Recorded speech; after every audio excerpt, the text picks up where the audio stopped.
capítulo número 1, y vamos a leer los versos 1 al 4, y luego leeremos los versos del capítulo 2, versos 1 al 3. Veamos, dice así: Dios, habiendo hablado muchas veces y de muchas maneras en otro tiempo a los padres por los profetas, en estos postreros días nos ha hablado por el Hijo, a quien constituyó heredero de todo, y por quien asimismo hizo el universo, el cual, siendo el resplandor de su gloria y la imagen misma de su sustancia, y quien sustenta todas las cosas con la palabra de su poder, habiendo efectuado la purificación de nuestros pecados por medio de sí mismo, se sentó a la diestra de la majestad en las alturas, hecho tanto superior a los ángeles cuanto heredó más excelente nombre que ellos.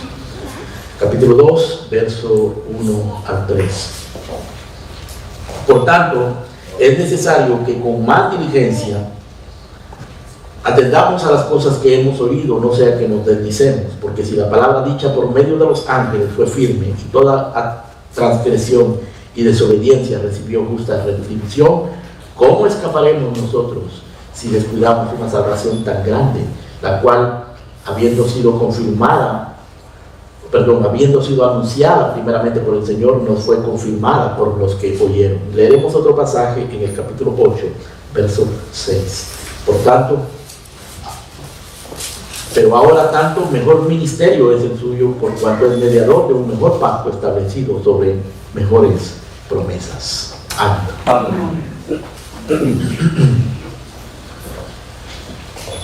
El día de hoy vamos a comenzar un recorrido por el libro de Hebreos.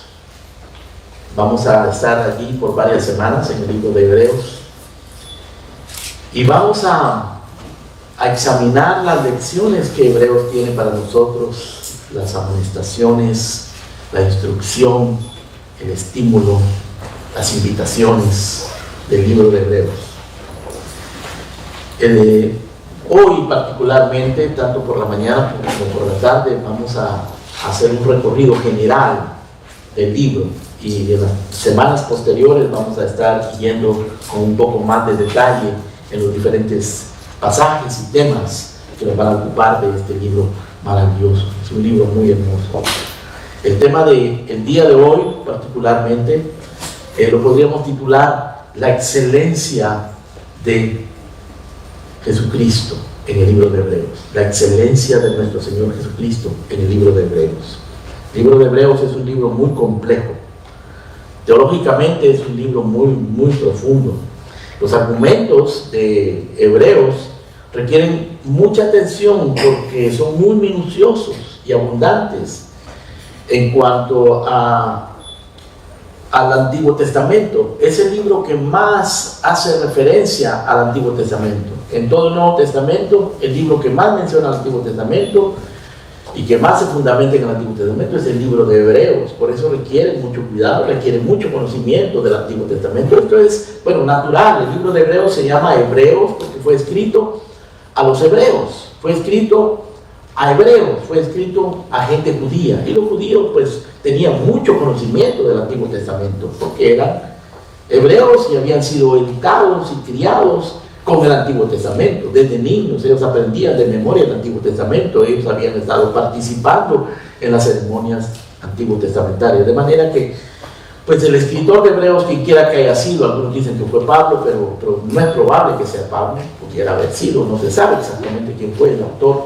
Quien quiera que haya sido el autor del libro de Hebreos, pues se estaba dirigiendo, obviamente él conocía el Antiguo Testamento bien, y se estaba dirigiendo a gente que conocía bien el Antiguo Testamento. Por eso se llama el libro de Hebreos. ¿Quiénes eran los hebreos a los que se dirige el libro? Bueno, aparentemente por lo que uno lee en el libro, hermano, estos no eran hebreos que vivían en Jerusalén, sino eran hebreos que estaban exilados. Algunos piensan que probablemente era una iglesia de hebreos, una iglesia mayormente de judíos que se encontraba en Roma o en algún otro lugar. Quizás sí en Roma probablemente, pero no se sabe con precisión. Estaban exilados. ¿Por qué estaban exilados? Porque estaban sufriendo las persecuciones, probablemente de Nerón, uno de los reyes de los Césares más crueles de Roma. Y entonces estaban escondiéndose, aunque estaban en Roma, estaban escondidos y estaban buscando protección.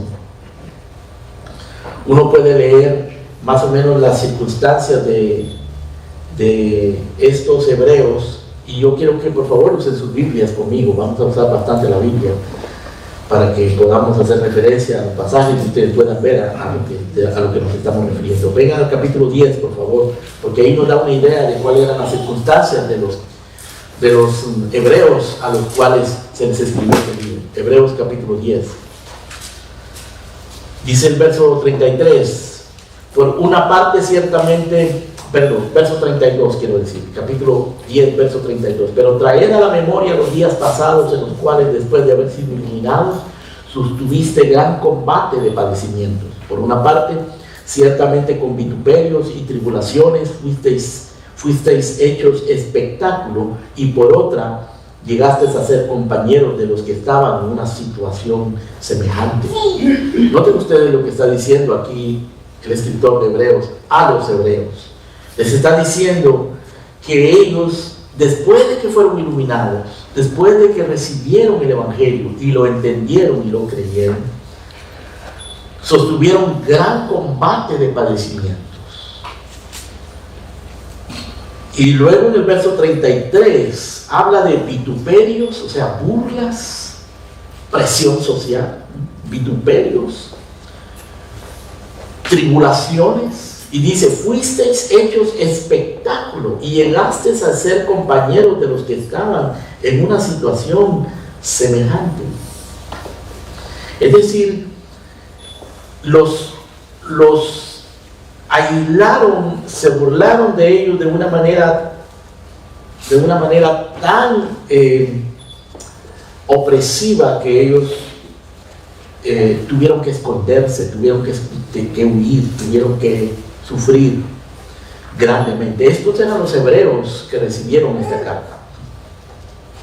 Así que ellos eran perseguidos, eran oprimidos ideológicamente, o sea, religiosamente, porque eran hebreos. Y los romanos aceptaban la religión judaica. Era una religión, pues, no oficial, pero reconocida. Pero el cristianismo lo perseguía, los cristianos los perseguían. Ahora, esta circunstancia tenía a los hebreos en una situación muy crítica respecto a su determinación de seguir a Cristo. Por un lado los tenía muy confundidos, por el otro lado los tenía tentados. Había una tentación grande de caer en la apostasía, de abandonar la fe. Y por eso ustedes ven el libro de Hebreos, tiene amonestaciones muy severas y muy directas con respecto a la apostasía. Y eso lo vamos a ver ahora en un momento. Así que esto es más o menos, en términos generales, lo que podemos decir de los recipientes, los receptores originales del libro de Hebreos. Ahora, Hebreo lo podemos dividir en dos partes para poder comprenderlo, puesto que es tan complejo, ¿no? Para poder comprenderlo mejor. Podemos dividirlo en dos partes. En una parte se nos explica, se nos habla de la excelencia de nuestro Señor Jesucristo, que es en lo que nos vamos a ocupar en los momentos que nos quedan, los minutos que nos quedan. Y por el otro lado, nos habla de la excelencia de la obra de nuestro Señor Jesucristo. O sea que Hebreos, como toda la Biblia, pero este en particular, es cristocéntrico.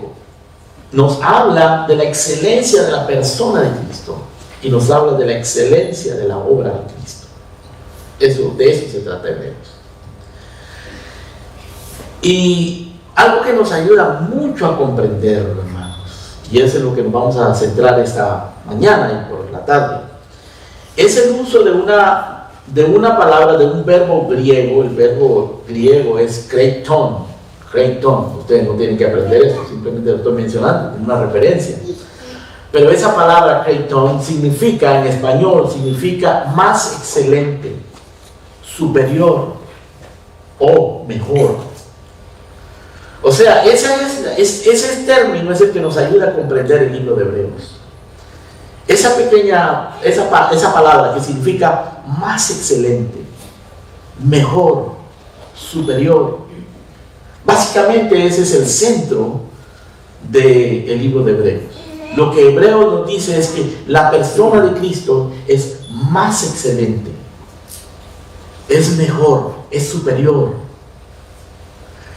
Nos dice que lo que hizo Cristo, la obra de Cristo, es más excelente, mejor, superior.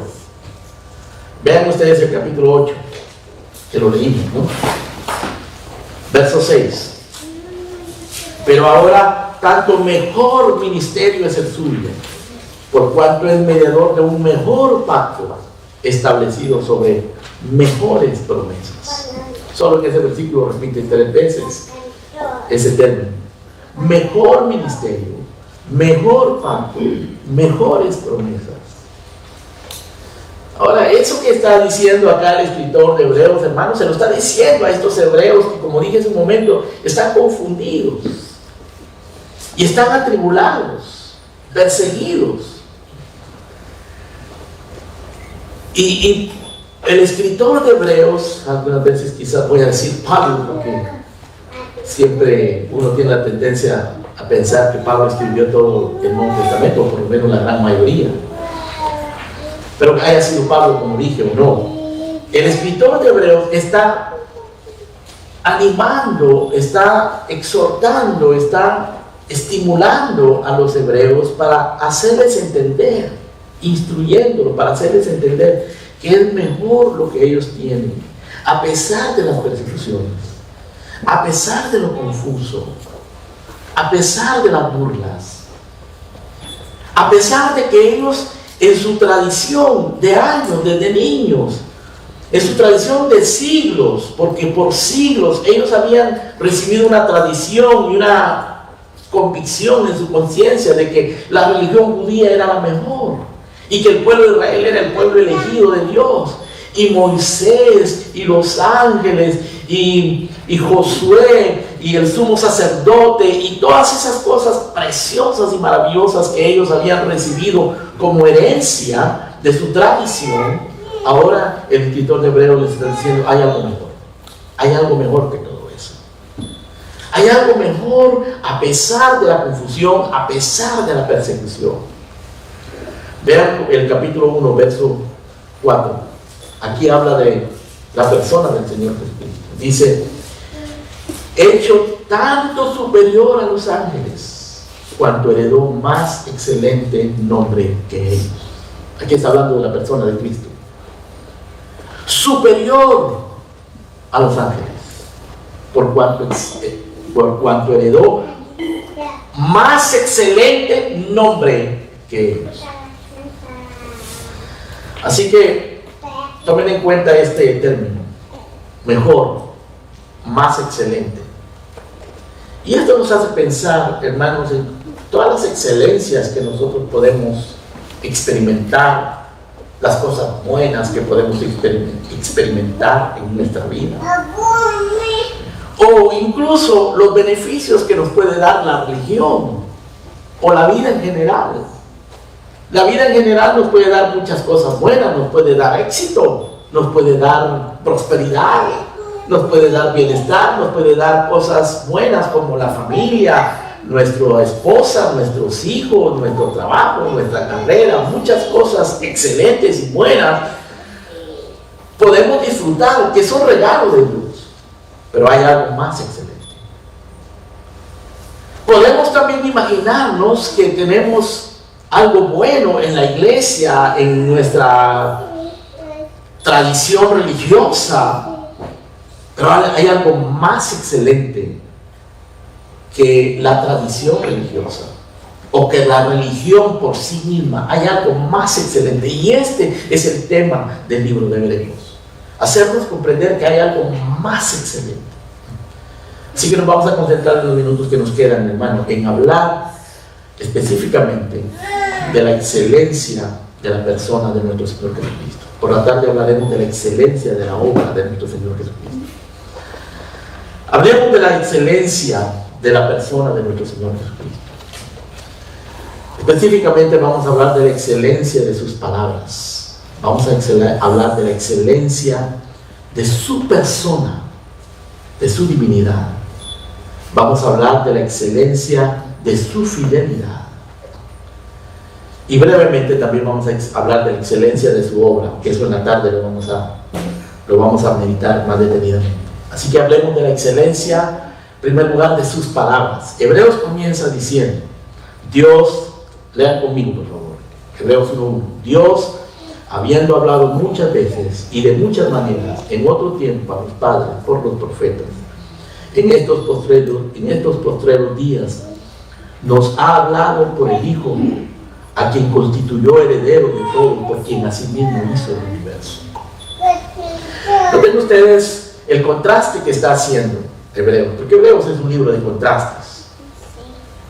Por eso es que el término más importante probablemente es el que les dije, el verbo kraitón, que significa más excelente, superior, mejor. Es un libro de contrastes. Y aquí está haciendo un contraste entre los profetas del Antiguo Testamento, la palabra de los profetas del Antiguo Testamento y la palabra que Dios nos da a través de Cristo.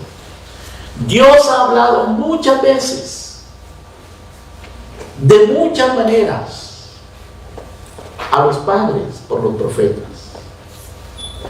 Aquí está haciendo referencia al Antiguo Testamento. Dios habló muchas veces, habló por Moisés. Todos los primeros 5 libros del Antiguo Testamento, el Pentateuco, que quiere decir 5 libros, Pentateuco, fueron escritos por Moisés, y Dios habló por Moisés, el profeta, el más grande profeta del Antiguo Testamento.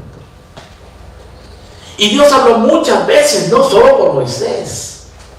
Todo el Antiguo Testamento, escrito por los profetas, por aquellos escritores inspirados, es la palabra de Dios.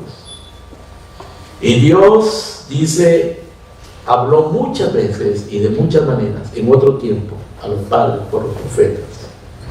Pero en estos postreros días nos ha hablado por el Hijo. Los profetas, inspirados de Dios, nos dieron palabra de Dios. Dios los usó. Dios le habló a su pueblo por los profetas. Pero el escritor de Hebreos nos dice, en estos postreros días nos ha hablado por el Hijo. Dios está hablando por el Hijo. Vengan conmigo por favor al libro de Hebreos, de nuevo. En el capítulo número 12. Verso 25. Mirad que no desechéis al que habla, porque si no escaparon aquellos que desecharon al que los amonestaba en la tierra, mucho menos nosotros, si desecharemos al que amonesta desde los cielos. Dios le habló al pueblo de Israel, le habló a Moisés en la tierra, bajó a la tierra, al monte Sinaí, a darle los 10 mandamientos, y allí Dios le habló a Moisés. Y cuando Dios le habló a Moisés, no fue una palabra directa absolutamente. Dice el mismo libro de Hebreos, dice que fue a través de ángeles que Dios le habló a Moisés. Vengan conmigo a Hebreos capítulo 2, por favor.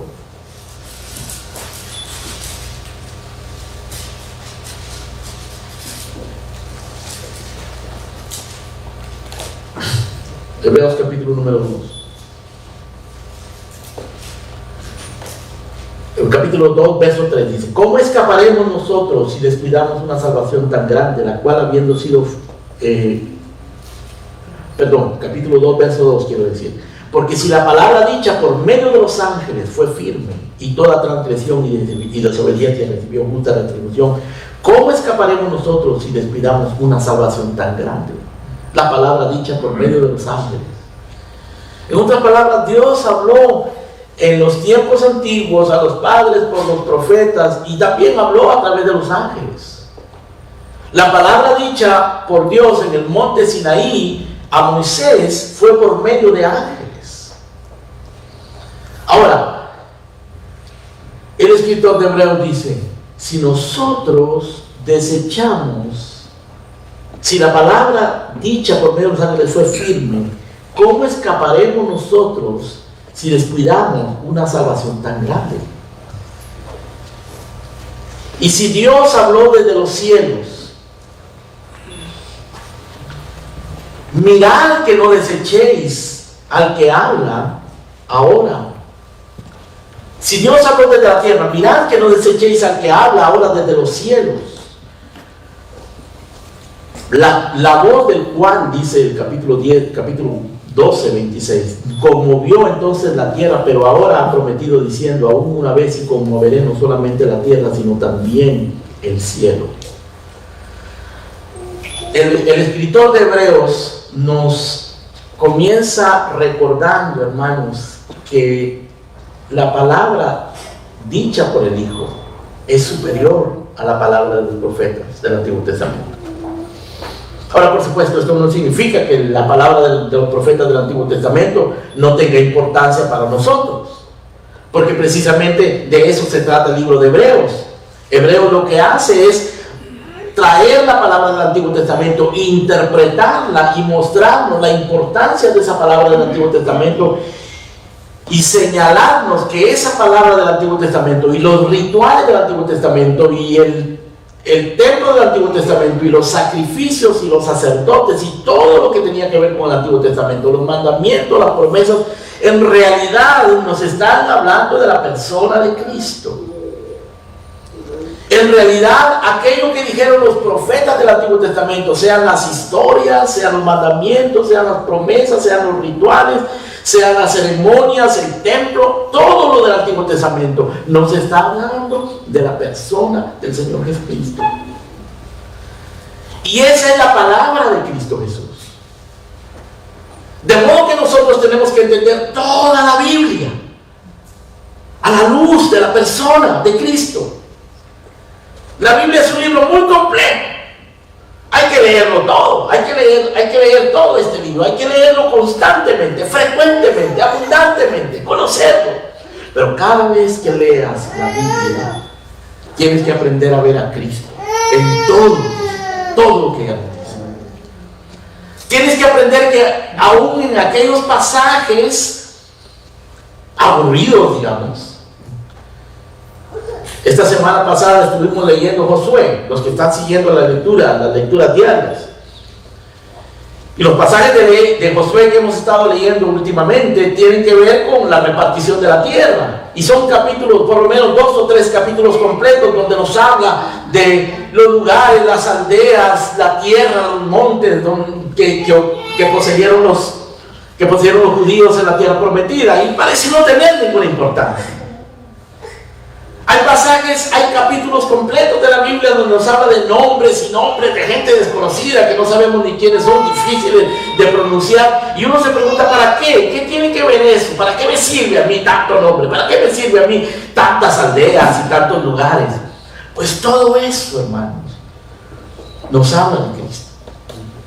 Y ustedes dirán, pastor, ¿y cómo eso nos habla de Cristo? ¿Cómo encuentro yo que me estén hablando de lugares desconocidos y de aldeas y de pueblos y de naciones que yo no tengo ni idea de quiénes son, ni de personajes que no sé ni quiénes son?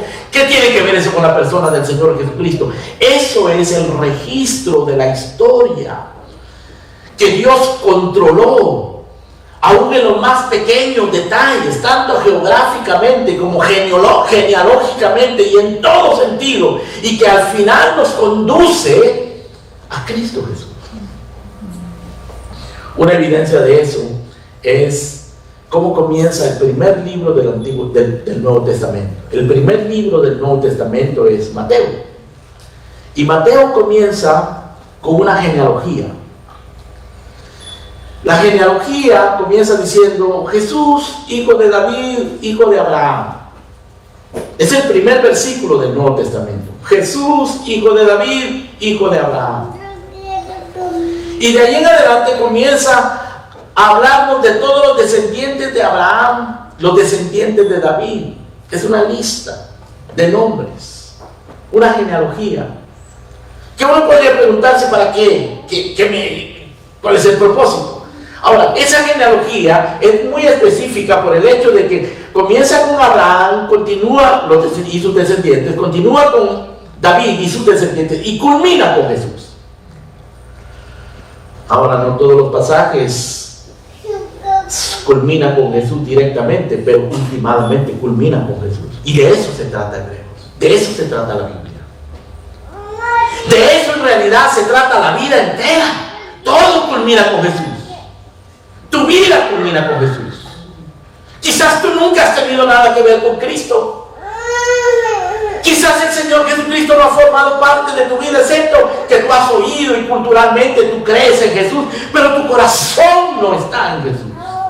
Pero últimamente dice la Escritura que toda rodilla se doblará y toda lengua confesará que Jesucristo es el Señor, para gloria de Dios Padre. Todo culmina en Cristo. Ahora aquellos que nunca creyeron en Él, que lo rechazaron, un día tendrán que arrodillarse delante de Cristo, tendrás que confesar su nombre, serás humillado, serás avergonzado y condenado si no creíste en el nombre del Señor Jesucristo. Si nunca te diste cuenta en esta tierra que el más excelente, lo más glorioso y la palabra más importante que existe es la palabra de Cristo. El Señor juzgará a todos por su palabra. Si hay algo que tú tienes que escuchar, si hay algo importante que tú tienes que saber, es lo que Cristo te dice. Eso es lo que tú tienes que entender. Hay muchas cosas que pueden ocupar tu atención, pero nada debería de ocupar tu atención como las palabras de Cristo. Y cuando lean la Biblia, hermano, léela buscando a Cristo en ella. Por eso el libro de Hebreos comienza de esta manera. Dios, habiendo hablado muchas veces y de muchas maneras en otro tiempo a los padres por los profetas, en estos postreros días nos ha hablado por el Hijo. ¿Cómo nos habló por el Hijo en estos postreros días? Cuando Él habla de los postreros días, no está hablando del siglo XXI, está hablando del siglo I. Esos son los postreros días, no comenzaron en el siglo XXI o en el año 2022, no, los postreros días comenzaron en el siglo I. Cuando Cristo vino comenzaron los postreros días, que los anunciaron los profetas del Antiguo Testamento. ¿Y cómo es que dice acá que en estos postreros días nos ha hablado por el Hijo? Porque el Hijo de Dios vino a consumar todas las promesas, los pactos y las ceremonias del Antiguo Testamento. Y Dios nos vino a hablar en la persona de su Hijo Jesucristo. Por eso es que Juan le llama el Verbo. En el principio era el Verbo, y el Verbo era con Dios, y el Verbo era Dios. Este era en el principio con Dios. Y aquel Verbo se hizo carne y habitó entre nosotros. Vino a traernos la palabra de Dios. Él es la palabra de Dios. Así que el Señor Jesucristo es excelente en su palabra, es superior en sus palabras. Cuando leemos la Biblia, allí podemos ver a Cristo, debemos ver a Cristo.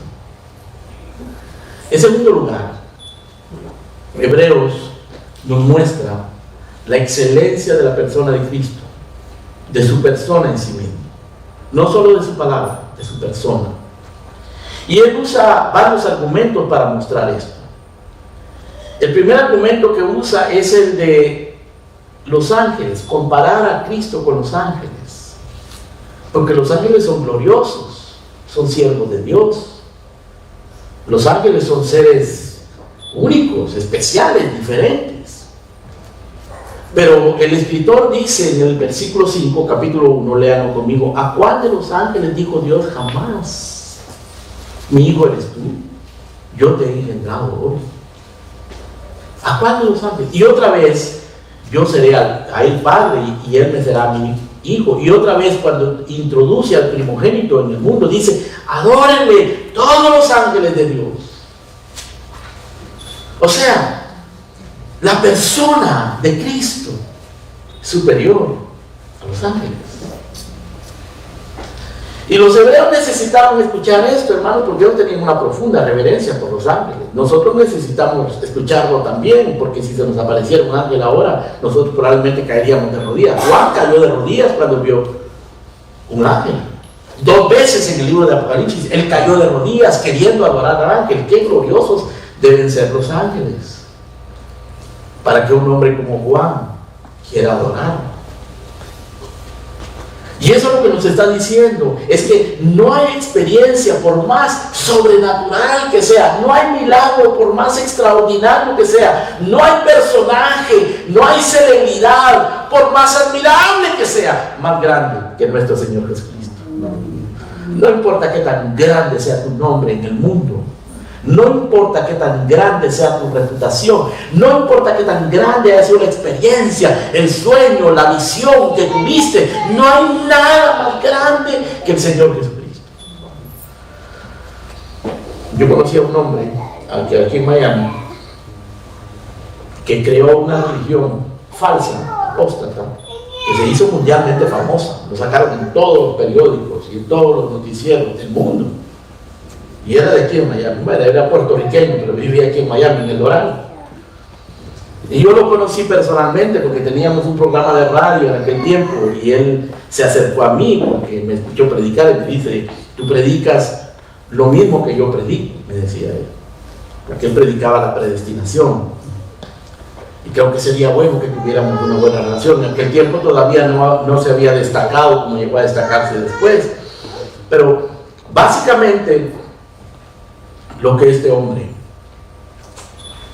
hombre se fundamentaba, según me lo dijo con sus propias palabras, es que a él se le había aparecido un ángel que era Cristo mismo y se le había encarnado, se le había metido adentro. Posteriormente él dijo que era Jesús y que nunca iba a morir. Posteriormente murió de cirrosis, por cierto, porque era alcohólico. Pero creó una religión y lo seguían miles por todo el mundo. De manera que no importa qué tan grande sea la experiencia, hay muchos que se dicen apóstoles, que se dicen profetas, que se dicen grandes misionarios, grandes líderes religiosos, fundamentados en una religión o en una experiencia, pero no en la persona del Señor Jesucristo. El fundamento de nuestra vida no es mi disciplina, mi experiencia, mis opiniones, sino la persona del Señor Jesucristo. Por eso es que el escritor de Hebreos hace un contraste entre los profetas y Cristo. Dice: Dios ha hablado por los profetas, pero ahora nos habla por el Hijo. Y esa es palabra del cielo. Los ángeles son ministradores de Dios. Dice aquí en el verso 14 del capítulo 1: ¿no son todos espíritus ministradores enviados para servicio a favor de los que son herederos de la salvación? Sí, son espíritus grandes, gloriosos, ministradores que sirven. El ángel del Señor acampa alrededor de los que le temen, pero no son mayores que Cristo. Ellos adoran a Cristo. Él es mayor. No hay nada mayor que la persona del Señor Jesucristo. Por eso nosotros no somos seguidores de hombres, no somos seguidores de nuestras propias obras, de nuestras propias opiniones, ni de experiencias, ni de milagros, sino de Cristo. De Cristo. Ahora, en el capítulo 2, el escritor continúa su argumento en el verso 5, diciendo que Dios no sujetó a los ángeles el mundo venidero acerca del cual estamos hablando.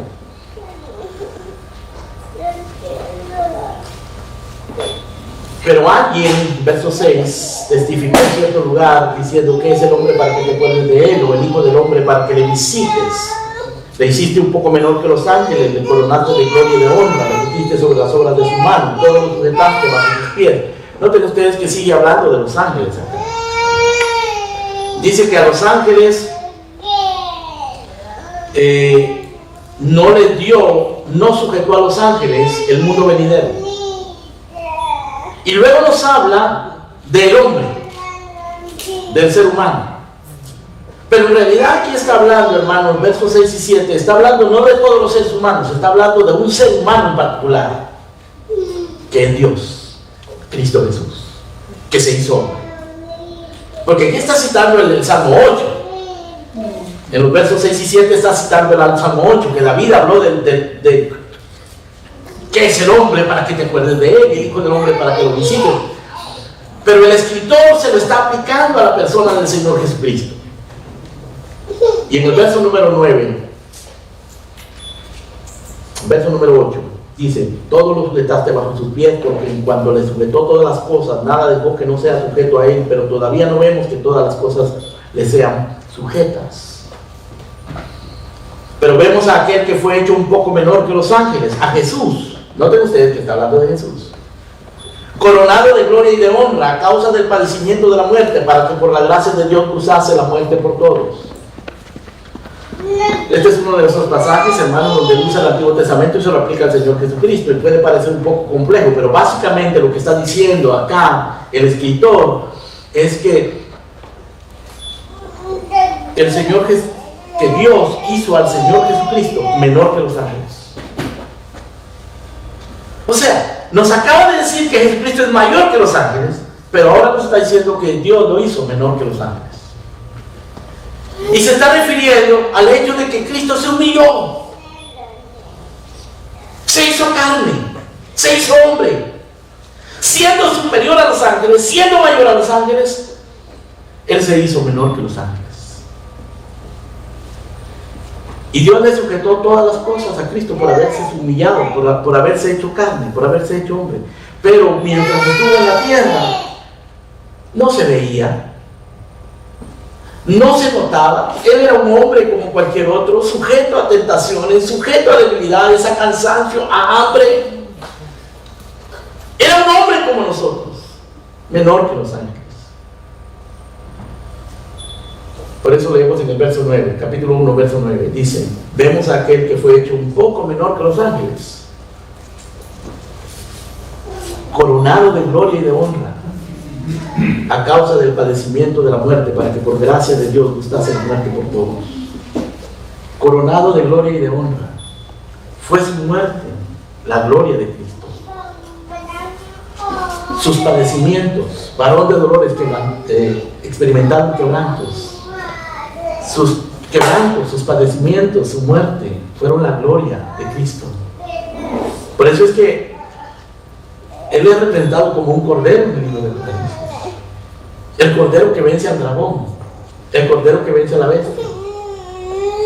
Con sus sufrimientos, con su angustia, con su muerte, Él fue coronado de gloria y de honra. Y en eso, Él es superior en su persona.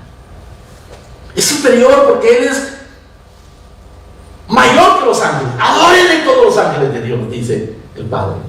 Pero Dios lo hizo menor que los ángeles. Y Él estuvo dispuesto a humillarse. Y Dios lo exaltó. Lo exaltó, le dio un nombre que es sobre todo nombre, para que el nombre de Jesús se doble toda rodilla de los que están en los cielos, en la tierra y debajo de la tierra.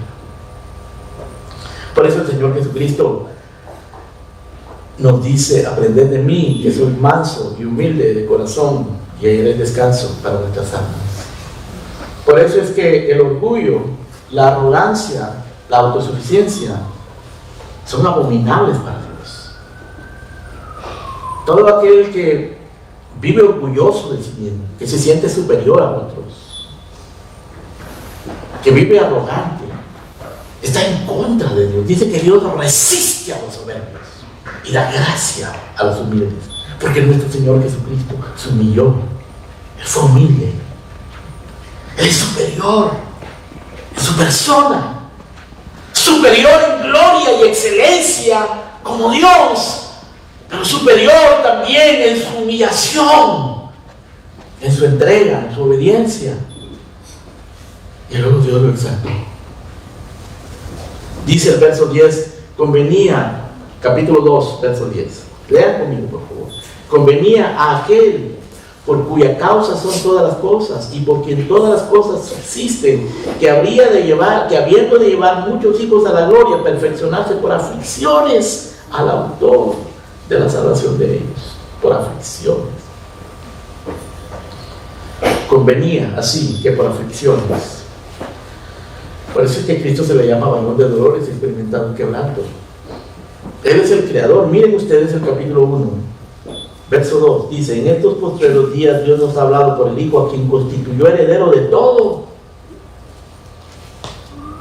Lo constituyó heredero no porque él sea inferior, no porque el padre es superior e hizo al hijo heredero porque él es inferior. No, lo constituyó heredero porque el hijo, siendo igual que el padre, siendo un Dios con el padre, se humilló, se hizo menor que los ángeles y Dios lo exaltó. En su condición de hombre lo exaltó.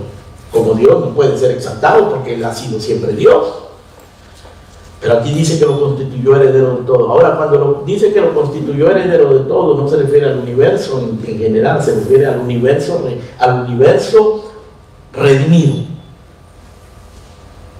Porque este universo está envenenado, maldito, condenado por el pecado. Condenado por Dios a causa del pecado. Pero el Hijo se hizo menor que los ángeles para rescatar el universo, para redimir el universo. Y ese universo maldito, este mundo maldito, estos seres humanos condenados al infierno, ahora son redimidos, rescatados. Aquellos que creen en Él, aquellos que se arrepienten, son redimidos. Y Dios redime el universo entero. Y Cristo es el heredero de ese universo. Ahora, Él, por supuesto, Él fue el creador del universo, pero cuando el universo fue envenenado, maldito por el pecado, hermano, estaba condenado a la destrucción, y el Hijo de Dios vino a redimirlo. Así que Él fue el heredero. Lean el verso 2, por favor, conmigo, capítulo 1. En estos postreros días nos ha hablado por el Hijo, a quien constituyó heredero de todo, y por quien asimismo hizo el universo, el cual, siendo el resplandor de su gloria y la imagen misma de su sustancia, y quien sustenta todas las cosas con la palabra de su poder, habiendo efectuado la purificación de nuestros pecados por medio de sí mismo, se sentó a la diestra de la majestad en las alturas. Él está sentado a la diestra de la majestad en las alturas como redentor. Como Dios siempre lo ha estado, siempre lo estuvo y siempre lo estará, pero como redentor Él ha sido exaltado. Y es nuestro hermano mayor. Como hombre, Él es nuestro hermano. Tenemos esa relación. Por eso dice en el capítulo 2, verso 11. Lean de nuevo conmigo, por favor. Quiero que ustedes vayan leyendo conmigo. Porque el que santifica y los que son santificados de uno son todos, por lo cual no se avergüenza de llamarlos hermanos. Él no se avergüenza de llamarlos hermanos. Dice el verso 12, diciendo: anunciaré a mis hermanos tu nombre, en medio de la congregación te alabaré. Es decir, Cristo está aquí alabando al Padre con nosotros como hombre que entregó su vida para redimirnos, y nosotros somos sus hermanos. Él es superior, su palabra es superior a la de los profetas, su persona es superior a la de los ángeles.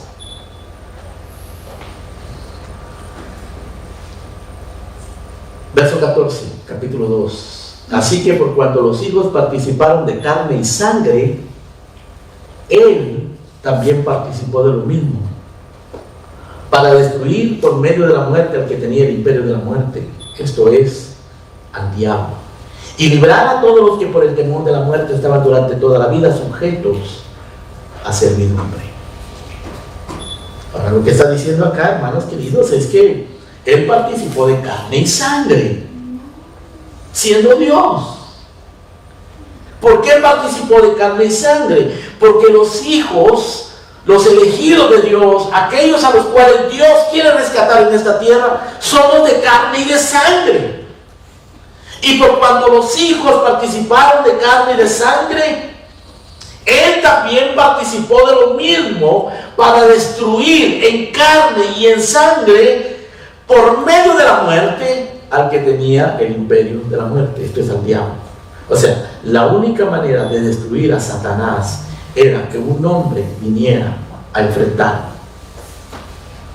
Porque Satanás venció a un hombre, venció a Adán, lo engañó, lo manipuló, lo tentó, lo hizo pecar, y Adán pecó. Y Adán arrastró a la raza humana, a ti y a toda la raza humana, en toda la historia, a todos los seres humanos, los arrastró en su miseria, en su culpa, en su pecado, en su desobediencia para Dios. Todos los seres humanos nacemos desobedientes, rebeldes, malditos, condenados, todos. No hay justo, ni a uno, no hay quien entienda. No hay quien busque a Dios. Ahora la gente dice, yo sí busco a Dios, pero lo buscas a tu manera, y eso es pecado. Si lo buscas a tu manera, vas para el infierno. Porque a Dios no se le busca a tu manera, ni a mi manera, se le busca a la manera de Él. Y por eso vino el Hijo de Dios, Jesucristo, a mostrarnos la manera y el camino de Dios. Él dijo, yo soy el camino, la verdad y la vida. Nadie viene al Padre si no es por mí. Si lo buscas a tu manera, tú no vas a llegar al Padre, vas a llegar al lugar equivocado. En la eternidad vas a estar desamparado por toda la eternidad. Jesucristo es más excelente. Jesucristo es mejor. Jesucristo es superior a los ángeles. Superior, su palabra es superior. Su persona es superior. Ahora, Jesucristo también es superior, no solo en su palabra, no solo en su persona, pero también en su fidelidad. En su fidelidad. En el capítulo 3 dice, por tanto, hermanos santos, capítulo 3, verso 1, participantes del llamamiento celestial, considerad al apóstol y sumo sacerdote de nuestra profesión, Cristo Jesús. Cuando dice nuestra profesión, se refiere a lo que nosotros profesamos, lo que nosotros decimos que creemos, nuestra profesión. Él es el apóstol y sumo sacerdote de lo que nosotros decimos creer, ¿verdad? Decimos que creemos en Dios, decimos que creemos que Él es santo, perfecto, decimos que creemos que nosotros hemos pecado y estamos condenados, decimos que creemos que solo hay un camino y es la persona del Señor Jesucristo, que hay una palabra que es verdadera y es la palabra del Señor Jesucristo. Eso es nuestra profesión, eso es lo que creemos. Ahora, el apóstol dice aquí en el capítulo 3, verso 1, por tanto, hermanos santos, participantes del llamamiento celestial, considerad al apóstol y sumo sacerdote de nuestra profesión, Cristo Jesús, el cual es fiel al que lo constituyó. Ahora, noten ustedes que ahora lo que está diciendo, el argumento que está usando el escritor de Hebreos es que Jesucristo fue fiel. Él es fiel, Él fue fiel, el cual es fiel al que lo constituyó. Como también lo fue Moisés en toda la casa de Dios. O sea, está señalando la fidelidad de Cristo y ahora va a comparar la fidelidad de Cristo con la fidelidad de Moisés. Nos está hablando de la excelencia de la fidelidad de Cristo. Así como es excelente su palabra, superior su palabra.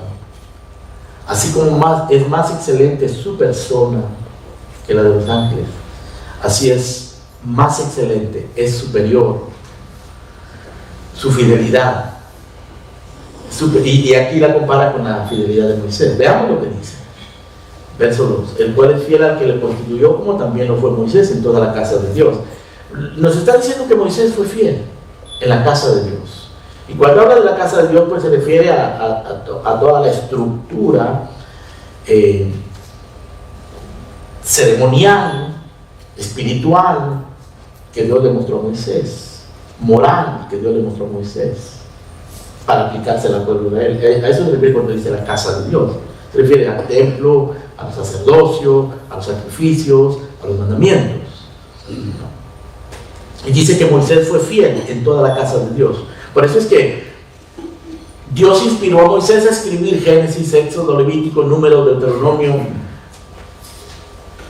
Y Moisés los escribió fielmente.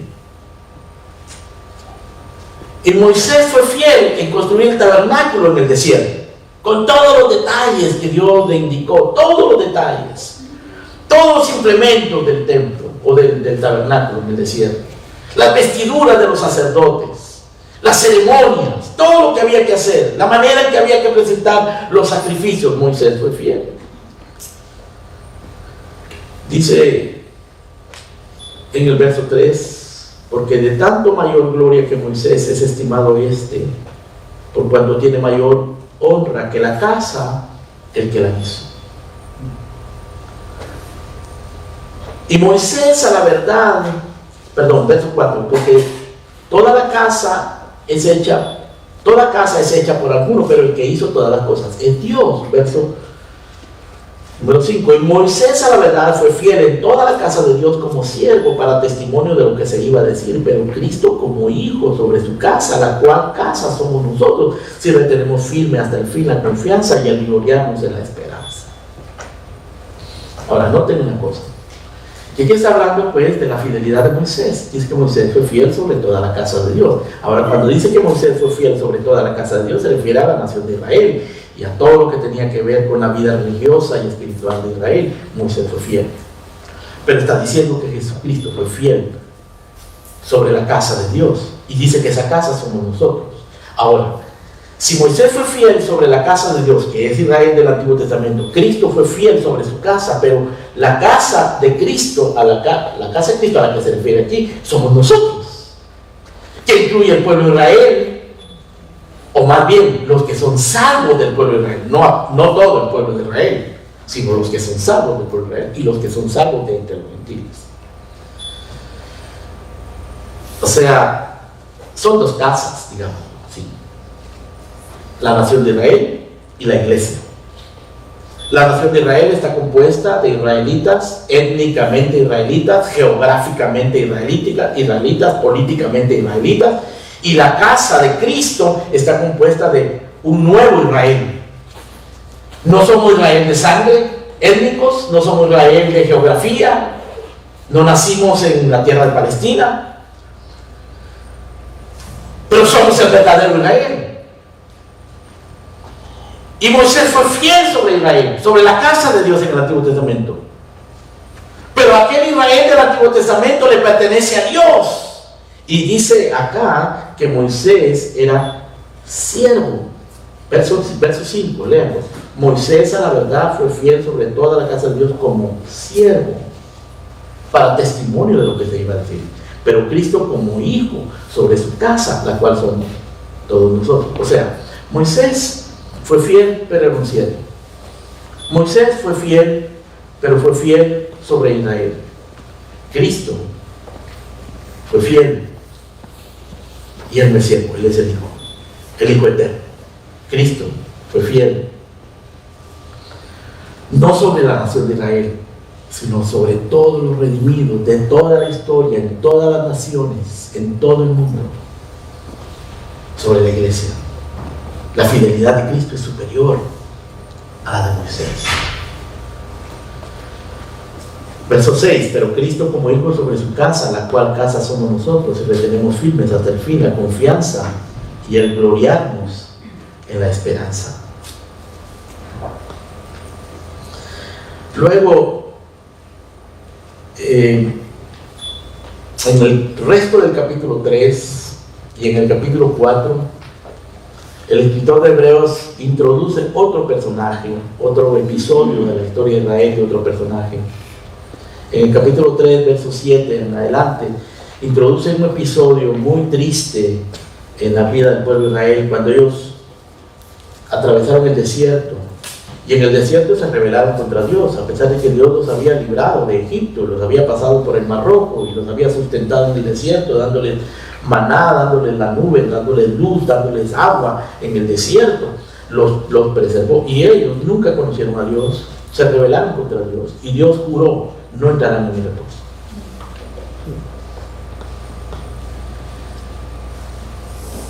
Se quedaron postrados en el desierto.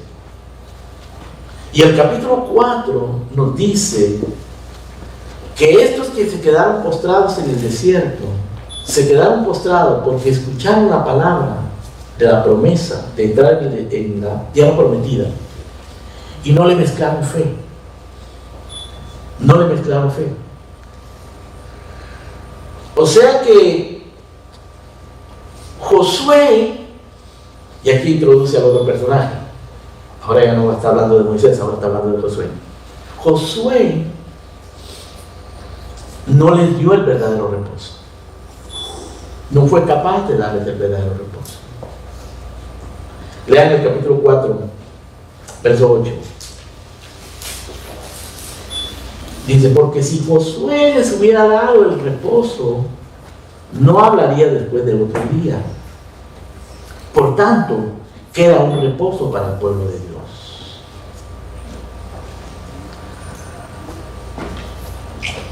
Josué no les pudo dar reposo. ¿Reposo de qué? Pues el reposo de entrar a la tierra de Canaán, la tierra prometida que Dios les había prometido a este pueblo que había estado esclavizado 400 años en Egipto y había atravesado por 40 años el desierto. Necesitaban un reposo, el reposo de entrar a la tierra de Canaán y tener su propia tierra, sus propias casas, criar su familia, sus propios sembradíos, etc. Ese reposo necesitaban.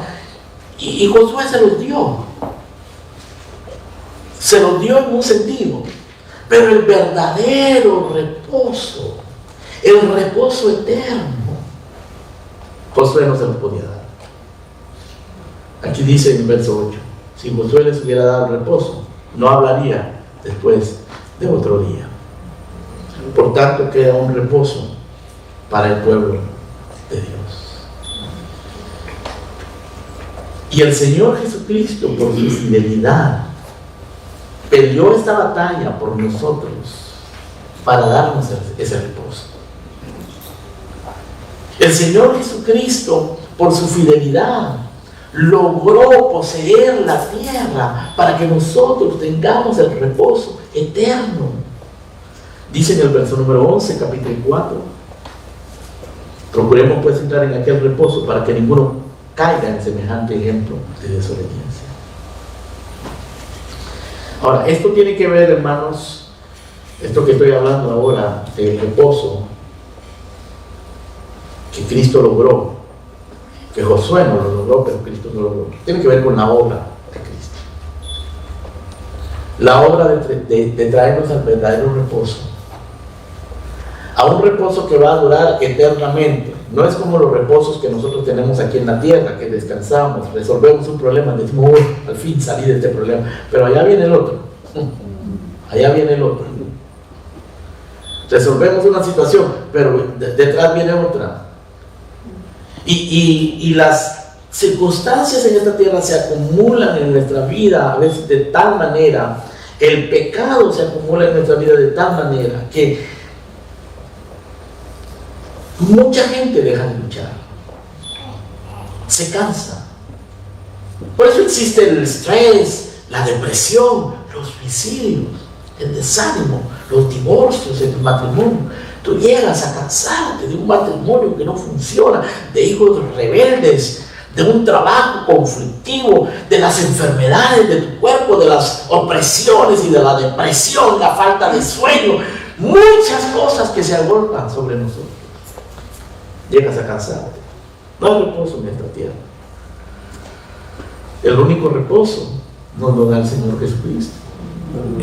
Por eso Él dice, aprended de mí, que soy manso y humilde de corazón, y hallaréis descanso para vuestras almas. Él ofrece descanso. Hallaréis descanso para vuestras almas. Dice, llevad mi yugo sobre vosotros y aprended de mí. Porque mi yugo es fácil y ligera mi carga. O sea, el Señor nos pone un yugo. Y los yugos no se supone que sean fáciles. Los yugos son para trabajo. Los yugos lo mantienen a uno aprisionado. Pero el yugo que el Señor nos pone no es para oprimirnos, es para guiarnos por el camino del reposo. Por eso dice, mi yugo es fácil, ligera mi carga, hallaréis descanso para vuestras almas. La gente mira a los cristianos, mira el cristianismo, y dice, qué opresivo. Yo no quiero eso, no quiero estar todo el domingo en la iglesia. Yo no quiero estar sujeto a los mandatos de un hombre. No es un hombre, es Cristo Jesús, que te ofrece descanso. Y ese descanso tiene que ver, hermanos, con su palabra, su obra, su sacerdocio, de lo cual hablaremos más tarde. Así que la excelencia de Cristo está dibujada acá en el libro de Hebreos. Hebreos se trata de la excelencia de la persona de Cristo, se trata de la excelencia de la obra de Cristo. Excelencia de su palabra. Su palabra es superior a la de los profetas. La excelencia de su persona es más excelente que los ángeles. La excelencia de su fidelidad fue más grande que la de Moisés. La excelencia de su obra fue más grande que la de Josué y que la de Aarón, el sumo sacerdote. Por eso, hermanos, por la excelencia de Cristo, este libro de Hebreos es un libro de amonestaciones, de exhortación. Dice el capítulo 2, verso 1, por tanto, es necesario que con más diligencia atendamos a las cosas que hemos oído, no sea que nos deslicemos. Esa es una advertencia, es una aplicación. Si Él es tan excelente, si su palabra es superior, si su palabra es todo lo que realmente necesitamos, y es la palabra de Dios, si Él es la palabra encarnada, y si Él nos explica a los profetas del Antiguo Testamento, y nos explica las ceremonias del Antiguo Testamento, y Él abre nuestro entendimiento para comprender la mente de Dios, es necesario que con más diligencia atendamos lo que hemos oído. Y la advertencia es, no sea que nos deslicemos. Abandonar la palabra de Dios, abandonar congregarse en la iglesia, es peligroso. Peligroso porque la carne se enferma. Es peligroso porque estamos rodeados de enemigos, estamos rodeados de voces extrañas. Aún en el huerto, donde se supone que no había pecado, había una voz extraña, la voz de Satanás. Satanás llega con Eva y le dice, con que Dios os dijo, no comáis, eso dijo Dios. En verdad, eso dijo Dios. Parece que Él se está ocultando algo. Dios sabe algo que no quiere que ustedes lo sepan. Y le comenzó a cambiar la mente a Eva. Una voz extraña. En el mundo, lejos de la palabra de Dios, lejos de la exposición a la predicación bíblica, lejos de la comunión con el pueblo de Dios, lejos del uso apropiado de los medios de gracia, las voces extrañas llegan a nosotros, hermanos, y nos seducen. Dice el verso 2, capítulo 2, porque si la palabra dicha por medio de los ángeles fue firme, y toda retribución y desobediencia recibió justa retribución, ¿cómo escaparemos nosotros si descuidamos una salvación tan grande?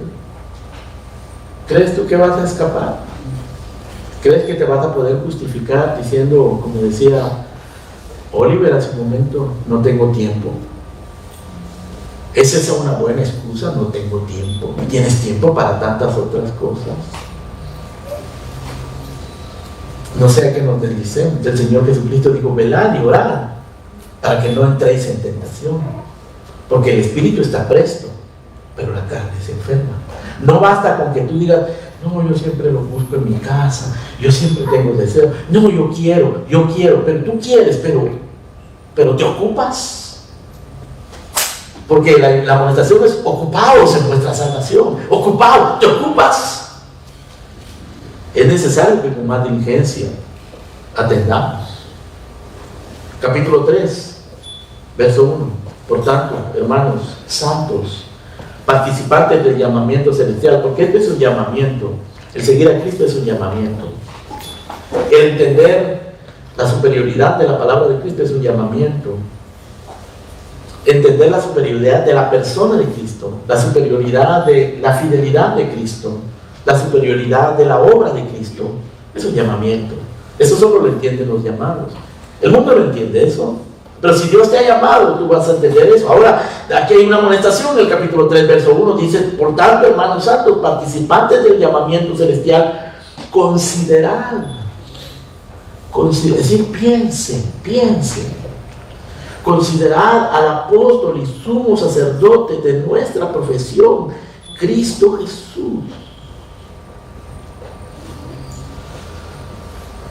Verso 7, por lo cual, como dice el Espíritu Santo, si oyereis hoy su voz, no endurezcáis vuestros corazones como en la provocación, en el día de la tentación, en el desierto, donde me tentaron vuestros padres, me probaron y vieron mis obras 40 años, a causa de lo cual me disputé contra esta generación y dije, siempre andan vagando en su corazón y no han conocido mis caminos.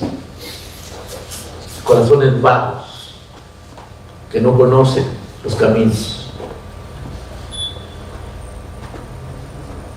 Vieron mis obras 40 años, pero andan vagando en su corazón. Tú no seas de los que dicen, porque hay muchos por ahí que ni cristianos también que dicen, ay, el Señor es bueno, el Señor siempre me ha ayudado, el Señor me ayudó en esto, el Señor me ayudó en aquello, el Señor me respondió mi oración. Oh, qué bien, pero lo conoces sus caminos, porque has visto sus obras, has visto cómo te ha ayudado y estás agradecido que te ha ayudado, pero conoces sus caminos. Hay gente que lo único que está buscando son las obras de Dios. El pueblo de Israel buscaba las obras de Dios, buscaba, cuando tenía sed se quejaban y clamaban y Dios les daba agua. Cuando tenían hambre protestaban y Dios les daba alimento y veían las obras de Dios. Cuando estuvieron en peligro, los egipcios los acosaban y los iban a masacrar, Dios les abrió el mar rojo y celebraron con panderetas, con cánticos. Vieron las obras de Dios. Cuando tenían calor, Dios les daba una nube. Cuando estaba todo oscuro, Dios les daba luz en la noche. No se le envejeció su vestimenta, sus zapatos no se rompieron. Dios hizo muchas obras. Oh, qué glorioso, qué bueno es el Señor. Cuántas cosas, cómo Él me responde, pero conoce sus caminos. Y aquí el reproche, el señalamiento del Señor para este pueblo es: vieron mis obras, vieron todo lo que hice por ellos, les respondí sus oraciones, hice milagros, pero estuve disgustado contra esta generación, porque dije, siempre andan vagando en su corazón, no han conocido mis caminos, por tanto juré en mi ira, no entrarán en mi reposo. La excelencia de Cristo, hermano, nos debe hacer considerar al apóstol y sumo sacerdote. ¡Qué fidelidad! Capítulo 4, verso 1. Temamos pues, no sea que permaneciendo aún la promesa de entrar en el reposo, alguno de vosotros parezca no haberlo alcanzado. Porque también a nosotros se nos ha anunciado la buena nueva, como a ellos. Pero no les aprovechó el oír la palabra por no ir acompañada de fe en los que la oyeron. Dice, a nosotros se nos anunció la buena nueva. A nosotros se nos anunció la buena nueva. ¿Cuál buena nueva? La buena nueva del Evangelio, de la redención en Cristo. Como a ellos se les anunció la buena nueva también. Ahora, ellos no tuvieron los privilegios que nosotros tenemos de tener el Nuevo Testamento, de tener a Pablo, de tener hebreos. Pero ellos tenían la promesa y tenían el pacto y tenían la promesa de la tierra prometida, que era como un simbolismo, un anticipo del reposo eterno. Pero ellos no lo creyeron. Dijeron, no, esa tierra se come, se traga a sus moradores, ahí nadie puede entrar, ahí hay gigantes que nos van a destruir, ellos nos miran a nosotros como langostas, las ciudades son amuralladas, es imposible entrar en esa tierra. Josué y Caleb dijeron, sí se puede, si nosotros creemos en el Señor, si confiamos en Él nos va a entrar a la tierra. Josué y Caleb lo creyeron, el resto de la gente no lo creyó. Así que dice aquí, temamos, porque ahí está la promesa. Pero algunos parece que no la alcanzan.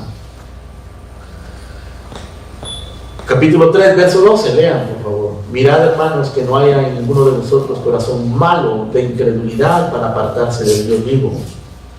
Antes exhortados los unos a los otros cada día, entre tanto que se dice hoy, para que ninguno de nosotros se endurezca por el engaño del pecado, porque somos hechos participantes de Cristo, con tal de que retengamos firmes hasta el fin nuestra confianza del principio.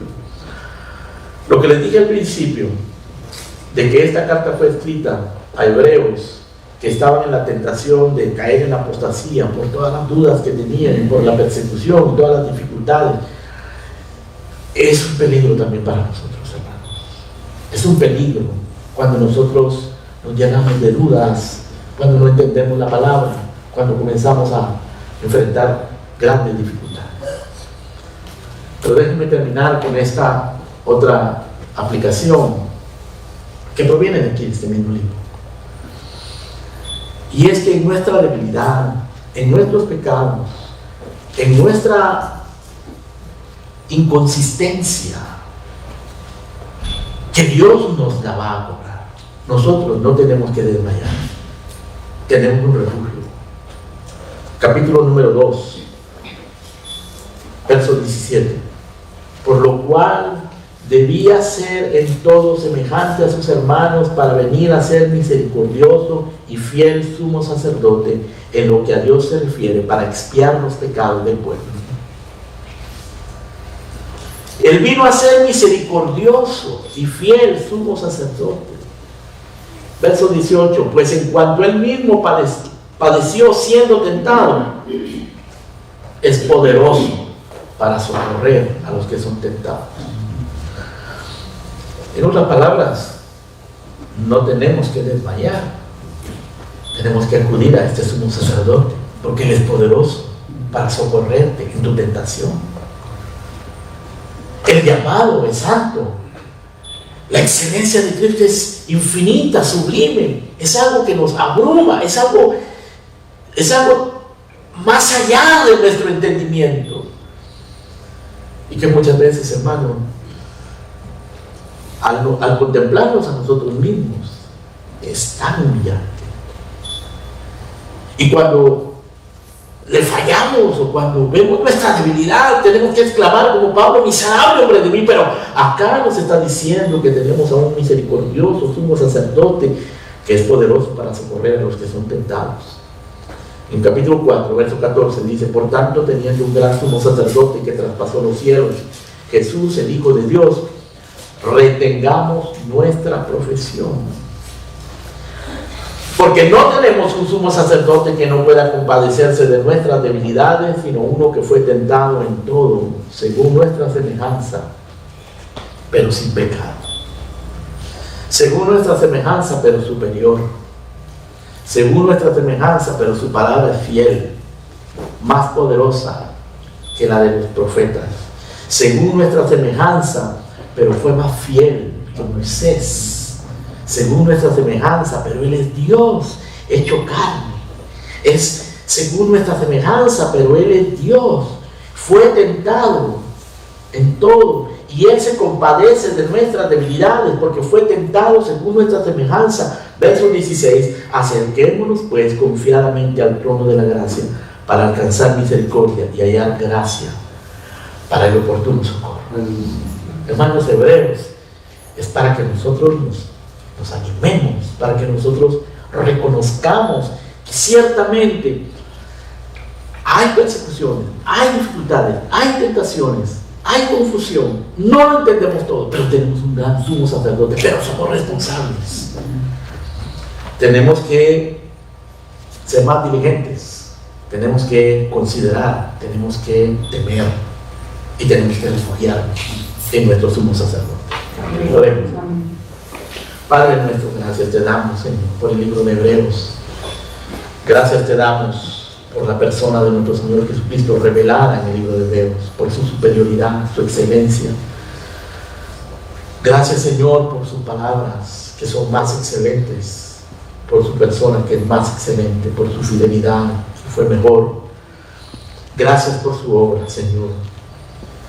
En Él nos refugiamos, en Él te buscamos, en Él pedimos, Señor, que nos dé la gracia, la capacidad, el querer y el hacer, para que seamos más diligentes, para que temamos, para que consideremos, Señor, cuán grande salvación tú nos has dado.